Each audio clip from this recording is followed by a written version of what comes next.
Tu vois, dans la vie, il y a beaucoup de choses qui te poussent de l'avant, qui t'aident à vouloir concrétiser tes rêves, à y arriver.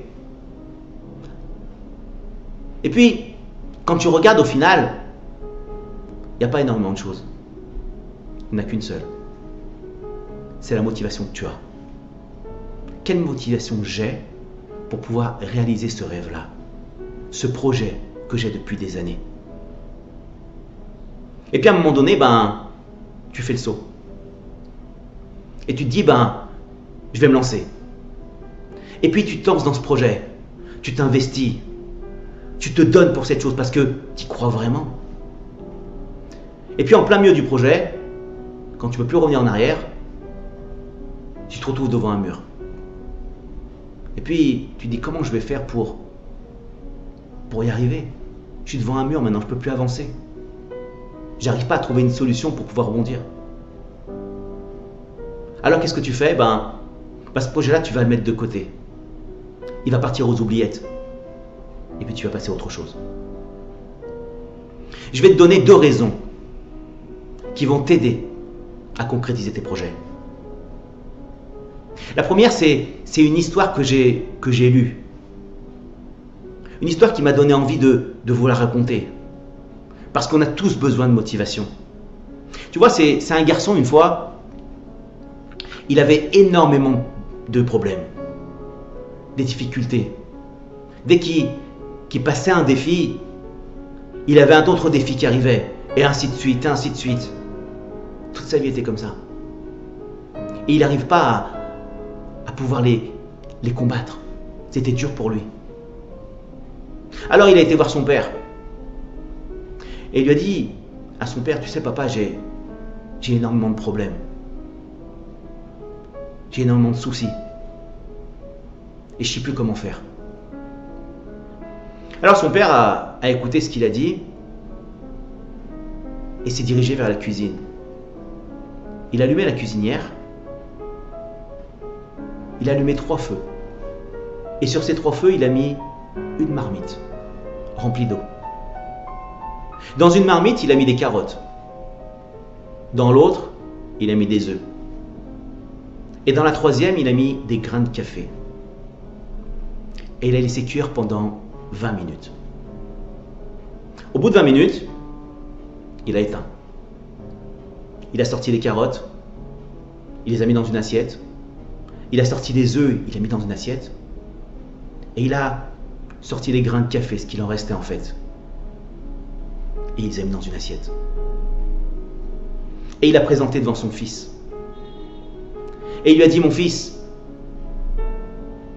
tu sais qu'est-ce que c'est? Il lui a dit non. Il lui a dit, c'est ta vie. C'est comme ça qu'on encaisse les choses. Pour pouvoir réussir ta vie, pour pouvoir réussir tes projets, il faut savoir encaisser. Tu vois, la carotte, elle est toute molle quand tu regardes. Elle est remplie d'eau. Elle encaisse. Et elle se ramollit, elle s'affaiblit. L'œuf, lui, quand tu casses sa coquille, à l'intérieur, il est dur. Il reste dur. Mais quand tu regardes le grain de café de l'autre côté, il s'est dissous complètement. En fait, l'eau est devenue du café. En fait, les problèmes se sont dispatchés autour de lui, se sont diffusés autour de lui. Alors il regarde son fils et lui dit, mon fils, qu'est-ce que tu es? Tu es comme la carotte, comme l'œuf ou comme le grain de café? C'est ça qu'il faut comprendre. Avant de vouloir concrétiser ses projets, de se lancer dans quelque chose pour pouvoir avancer, pour pouvoir finir ses projets et arriver à bon terme, il faut savoir encaisser. Alors toi, t'es comment? Comme la carotte? Comme l'œuf? Ou comme le grain de café? Où tu te situes? Dans la vie, la motivation, elle doit te pousser de l'avant. Mais pour pouvoir être poussé de l'avant, il faut savoir encaisser. Tu vois, toute ta vie, c'est comme un coureur.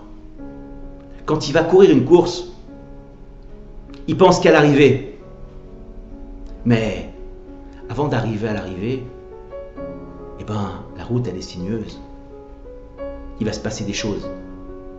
Et tu vois, pour pouvoir repartir de l'avant, quand on arrive devant un mur, quand on arrive devant un projet, il faut savoir réfléchir. La deuxième raison que je vais te donner, c'est celle-là. Tu vois, des fois, quand tu pars en voiture et puis tu ne sais pas où aller, qu'est-ce que tu vas faire? Tu ne sais pas comment aller à cet endroit-là. Tu vas mettre ton GPS. Tu vas mettre ton Waze. Tu vas taper l'adresse. Et le Waze va te guider pour arriver à bon port. Et puis au milieu de la route, eh ben, le Waze va te dire, eh ben, tourne à droite.